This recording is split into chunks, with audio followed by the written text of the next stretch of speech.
A few weeks ago, if someone asked me how the internet worked, I probably would have said something like, you open a website and it loads. Which is technically true, but it leaves out almost everything that's actually happening.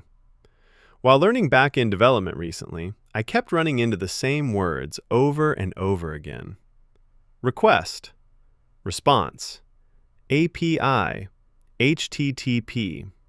At first, they sounded like complicated technical terms, the kind of words people use when they want to make simple things sound difficult. But the more I learned, the more I realized they all describe the same basic idea. Computers asking other computers for things. That's it. That's the whole internet. Billions of dollars of infrastructure, thousands of engineers, decades of research, all so computers can ask each other questions. Every time you open YouTube, your device sends a message. Every time you search on Google, another message. Every time you send a text, refresh a page, or log into an app, more messages. Millions of them, billions of them, moving around the world every second. And most of the time, we never notice, because it all happens faster than we can blink. Now imagine walking into a restaurant. You sit down, you ask for food. The kitchen receives your order. A few minutes later, your food arrives. That is basically how the internet works. You are the browser, the kitchen is the server. The waiter is HTTP. And just like a real restaurant, sometimes the kitchen is busy, sometimes your order gets lost, and sometimes you get an error message that makes absolutely no sense.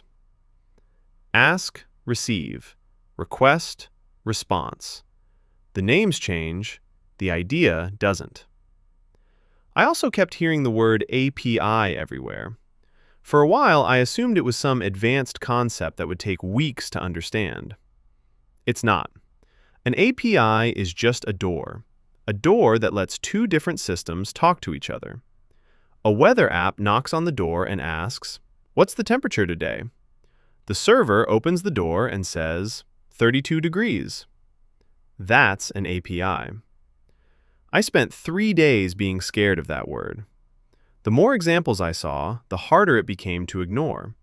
Almost every digital service I use is built on conversations happening between machines. Quiet conversations, invisible conversations, but conversations nonetheless. And maybe that's what I find most interesting about learning this. Not discovering that technology is impossibly complicated, but discovering that complicated-sounding things are built from surprisingly simple ideas. The internet still feels massive, still feels impossible to fully understand, but it feels a little less mysterious now, a little less like magic, and a little more like something built one conversation at a time. Which is reassuring, because understanding a conversation feels a lot easier than understanding the entire internet. This is log 002.